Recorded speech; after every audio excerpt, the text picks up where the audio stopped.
As promised, we have the Red Sox first round draft pick on the podcast today. Braden Montgomery, formerly with Texas A&M and Stanford and a bunch of other places, now one of the newest members of the Red Sox organization. I know that is something that probably has not gotten old to hear, Braden, over the last 3-4 weeks. But just give us an update, if you would, to start. We heard from you on draft night. Know you knew you were in Dallas, the Arlington area, to get drafted. Your contract is signed. What have the last few weeks been like in the life of Braden Montgomery? It's been super cool. My family had the chance to fly out and come visit me at the new place here in Florida. Right now I'm just kind of rehabbing and getting on my way, kind of licking my chops, excited to really get going in the swing of things. But yeah, I'm 4 days down in rehab for my ankle and just excited to keep this going. I'll be getting out of my boot in around 4 weeks or something like that, and then that's when things will really start to speed up. Um, but yeah, just been kind of getting adjusted to life down here in Fort Myers. As I've said, I talked to Peyton Toller the other day. There's a lot of Outback Steakhouses down there, a lot of chain restaurants. But what Yeah, is the day to day for you? Working out at the facility. I know it's different because you're rehabbing, but what are you kind of accomplishing in terms of onboarding with the organization, getting to know people, and all that? Right now, when you're still getting that ankle healthy, which we'll get to. right. Yeah, a lot of the first few weeks have been show up to the field, eat breakfast, go to training room, get treatment, and then have various meetings with strength conditioning or nutritionists on nutrition plans and lift programs going forward and kind of how we do things and all the things that the first year players need to go through meetings wise. And so yeah, that's kind of what it looked like was just breakfast, treatment, rehab, meetings, lunch, and then bouncing out of there before the rain starts up. Yeah, I mean, you just spent the year with A&M, but the Florida heat, I think, especially in August, is a different animal. What's that been like? Yeah, it's hot. I wouldn't quite compare it to College Station in August, but it's hot. And so yeah, it's definitely not fun to just hang out outside. Like to be in the Hmm. AC as much as possible. You will be making a trip, I assume, north soon. Peyton and Conrad Kaysen were both at Fenway a couple weeks ago for their kind of tours, introduction, all that. That's usually a rite of passage for certain picks. Is that something you have planned in the next couple weeks? Yeah, it's something that's I guess needing to be scheduled. Just having had to figure out all the specifics and everything with the ankle and go through all the um checkups and doctor's appointments I've had to go to. So definitely going to be a point to make it up there. But like I said, not too certain yet when that'll be. As I mentioned, as you've been talking about, the ankle, you broke it on June 8th, I believe, in a playoff game for A&M, and we're unfortunately had to miss the rest of the season. You told us on draft night that you were hoping on to be off that knee scooter and walking and running on your own soon after that. Seems like you're there. Um, at this point, still in the walking boot and still just kind of doing strengthening things in other places. Yeah, yeah. Not on the scooter, walking around and doing my best to return that strength back to the ankle. Do you have you guys set a plan for obviously the season is getting to a point where, affiliates are going to be wrapping up here in about 6-7 weeks. Do you have a plan for return to game action or instructs or anything like that? Not at this time. I don't think I'd be ready by the time before affiliates are done playing. Hmm. And then I haven't heard anything yet about instructs, so we'll see, and we'll see. I guess when that actual date becomes solidified, that I'm ready to return back to game, and we'll take it from there. Yeah. This is something you kind of touched on, but just the opportunity to get familiar with the Red Sox organization in the last few weeks. I think, on draft night, you said you were a little surprised to end up with them, but once the call was made, you put on that jersey. What have you learned about the Red Sox in the last few weeks and just being part of it? Yeah, I've just learned that it's a lot of good people. I've been excited to interact with everybody at the facility each day. It's been a great time. It seems like they are. I like the approach they take to everything. To not just getting better at winning ball games, but getting better at treating people the right way and interacting with staff and interacting with everyone as a whole. Um, so yeah, it's been super cool. It's been super cool, and I see why it's is an organization that's won so much in the past. Hmm. So Have you obviously you're around the other draft picks who are down there, Peyton, as I mentioned, Conrad, some of these guys that have been in Fort Myers. Has that group, I saw, I think uh, the group went out for Conrad's birthday yesterday, and there's been some kind of bonding activities. Do you feel like as a draft class, you guys have come together already? yeah, I'd say so. Obviously, we've had a few guys that have gotten assigned to affiliate teams, Hmm. but yeah, I'd say everyone's gotten close down here. Obviously, it's also tough sometimes if there's a language barrier Right. with some of our Latin guys. But yeah, I'd say our draft class has definitely gotten close. The Red Sox farm system has been such a point of conversation in the last few years, probably more than it has been and before that, just because of the rise of some of these top picks that have come through. And everybody knows about, the big three, Roman Anthony, Marcelo Mayer, Kyle Teal, and the year Christian Campbell has had.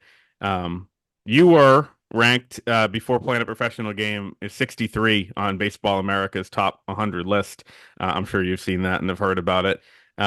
To be ranked that highly already, just as a draft pick, what was your reaction to that, and what did that mean to you? Yeah, I just thought it was really cool. Um, yeah, I guess that's kind of it. It's really cool, and but I guess I also tend to think that it doesn't mean too much because now I've got to act on that and prove why I'll move up a little higher than that when I get back. Are you familiar? Have you gotten to talk to any of those guys, Marcelo, Teal, Anthony, anything like that? Talked to Marcelo. I remember we met in high school, and so we've Oh known yeah. each other for a while. Knew Christian Campbell, but I haven't had too many conversations with those guys yet. Obviously, they've still got a lot going on with their season, but definitely looking forward to interacting with them soon. And obviously, hopefully, potentially being on a big league diamond with them down the road. Oh yeah, What was the relationship like with Marcelo dating back to high school? yeah, he's a cool guy.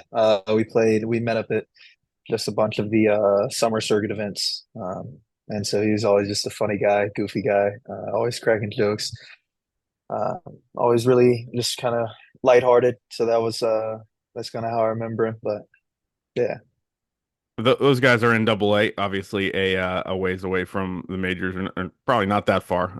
Triple A could be calling for any of them any day.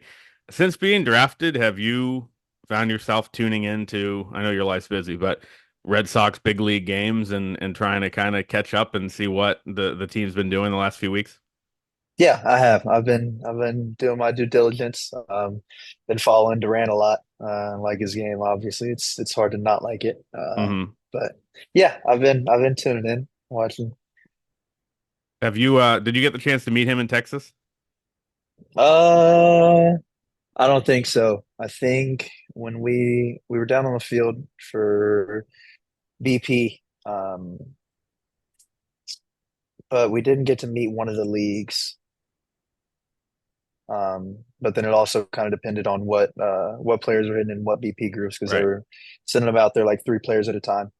So I didn't get to cross paths with them. Yeah, I was going to ask you about him anyway, but you brought him up. But just the outfield talent in the Red Sox organization, you see in the big leagues on a daily basis what Duran's done, Wilyer Abreu, veteran guys, Ref Snyder and O'Neill, Rafaela playing two positions as well as he had, and obviously, Roman Yeah, Anthony's a guy that's coming in the not too distant future. How much talent from afar is there in that outfield mix, and a mix that you're going to be part of here soon? yeah, it looks awesome, and I'm excited to work with those guys. I'm excited to see what they do day in and day out that makes them so good. So yeah, looking forward to it. Looking forward to to sharing a cage with them. We talked, obviously you're going to be planning on coming up and coming to Fenway. Have you been to Boston at all? I know you spent a couple summers on the Cape, so is that the exposure to Yeah, the region? yeah. I've been on the field at Fenway probably 3 or 4 times, I think. Hmm. Um, I went in high school for one of those for the Future Star Series event that was held at Fenway, and then the Cape Cod League had us work out there each year, and so I was there for that as well. I was down the Cape last week. I think we did one of the podcasts while I was there, and you were on the YD Red Sox, right? On the Cape. Yeah, So I was there playing Pirates Cove, which is a place mini golf course that you probably frequented back then, and there was a bunch of yeah. YD Red Sox guys. So my sister was confused. She was like, "Are those actual Red Sox players?" I said, maybe, but I'm sure you were familiar with Pirates Cove. Yeah. Oh, yeah. Very familiar. As a guy who, you grew up in Mississippi, well documented, you played in college in Northern California and in Texas. What were your impressions of, New England, the Cape, while you were here for those summers? Yeah, I really enjoyed it. I loved it. It felt like the Cape was just kind of like detached from the rest of the world. It was Hmm. super cool, but just really unique place. Really nice people. Everybody on the Cape was super nice. Yeah, I loved it. Love a good bowl of clam chowder. So that was awesome. Yeah, well, good. You're already well conditioned. Another thing I wanted to touch on, and reading about your work with Jeremy Eisenhower. He's a Yeah, guy that would you say he's your personal hitting coach? That's yeah, what the the word is. He's a guy that has worked with a someone that Red Sox fans on this particular day probably don't want to hear about in Bobby Witt Jr. after the game he heard. But yeah, have you gotten to work with Bobby, and are you familiar with him personally? yeah.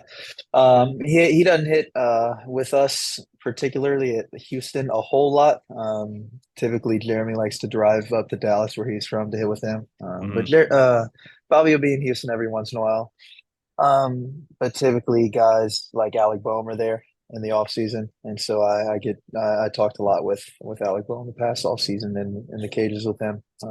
It's awesome just to kind of hear their experiences and hear how they approach things and just hear anything about the experiences in the big league. So it's super cool. What can you take out of that? Whether it's a limited experience with Witt or a guy like Bohm, like is it just being a sponge for those sessions and really kind of tuning into the finer points of hitting?